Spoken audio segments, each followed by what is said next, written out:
Praise the Lord. ஆண்டவர் ரட்சகருமாகிய இயேசு கிறிஸ்துவின் நாமத்தில் உங்களை வாழ்த்துகிறேன். நாம் ஆராதிக்கிற தேவன் பரிசுத்தமுள்ள தேவன். ஒவ்வொரு நாளும் அவர் தம்முடைய வார்த்தையின் மூலமாய் நம்மோடு கூட இடைப்படுகிறார், நம்மை பலப்படுத்துகிறார். இன்றைக்கு கூட ஒரு வசனம் நாம் வாசித்து தியானிக்க போகிறோம். லூக்கா 22:62. வெளியே போய் மனங்கசந்து அழுதான். யார் வெளியே போய் மனங்கசந்து அழுதது? பேதுருவை குறித்து இங்கு வாசிக்கிறோம். ஆண்டவராகிய இயேசு கிறிஸ்து சொல்லுகிறார், சேவல் கூவுவதற்கு முன்பே 3 தரம் நீர் என்னை மறுதலிப்பாய். அதே போல 3 தரம் இயேசுவை அவன் மறுதலிக்கிறான். அப்போது இயேசு அவனை திரும்பி பார்க்கிறார். அந்த ஒரு பார்வையில இருந்த அந்த வேதனை, அந்த பார்வையில இருந்து அந்த அந்த அந்த அந்த வலி பேதுருவை நிலைக்குள்ளே செய்தது. மனங்கசந்து அழுதான். ஆண்டவரே, நான் உம்முடைய வார்த்தையை மறந்து, ஆண்டவரே, நான் செய்த இந்த பாவம், உம்மை மறுதலித்த இந்த பாவம், இந்த கொடிய காரியத்தை நான் செய்திருக்க கூடாது என்று சொல்லி மனங்கசந்து அழுதான்.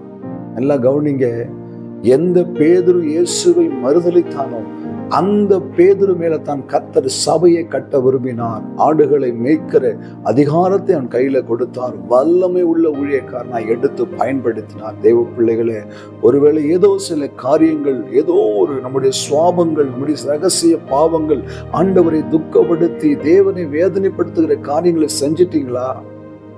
அதை நினைச்சு வேதனைப்பட்டுக்கிட்டே இருக்கிறீங்களா? அப்படி செஞ்சிட்டேன், இனி எனக்கு மன்னிப்பே கிடையாது, இனி எனக்கு விடுதலை கிடையாது, என் வாழ்க்கை அவ்வளவுதான் நீங்க புலம்பி கொண்டிருக்கிறீங்களா?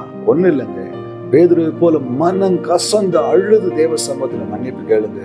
கர்த்தர் உங்களை மன்னித்து இரக்கம் செய்து எப்படி பேதுருவை பயன்படுத்தினாரோ உங்களையும் என்னையும் கர்த்தர் அப்படியே பயன்படுத்துவார், அப்படியே ஆசீர்வதிப்பார், அப்படியே உயர்த்துவார். கர்த்தர் நல்லவர். ஆமென். ஒன்னே ஒண்ணு தாங்க, நம் தேவ சமூகத்தை அறிக்கையிடும் போது, மனங்கசந்து ஒப்பு கொடுக்கும் போது, தேவ சமூகத்தில் நம்மை அர்ப்பணிக்கும் போது கர்த்தர் நம்மை ஆசீர்வதிக்கிறவராய், நம் வாழ்க்கையை பிரகாசிக்க செய்கிறவராய், நம்ம நம்பி ஊழியத்தை கொடுத்து நடத்துகிறவராய், பயன்படுத்துகிறவராய், அவருக்கென்று நம்மை உருவாக்குகிற தேவனாய் இருக்கிறார். கடந்த காலத்தை குறித்து ஆண்டவர் ஒருபோதும் நோக்கி பார்க்கிறவர்கள். அன்றைய தினத்திலே அப்போது ஒப்பு கொடுத்து ஆண்டவருக்காய் நம்மை அர்ப்பணிக்கும் போது பேதுருவை பயன்படுத்தினது போல நம்மையும் பயன்படுத்துவான். பேதுரு மனங்கசந்து அழுதான்.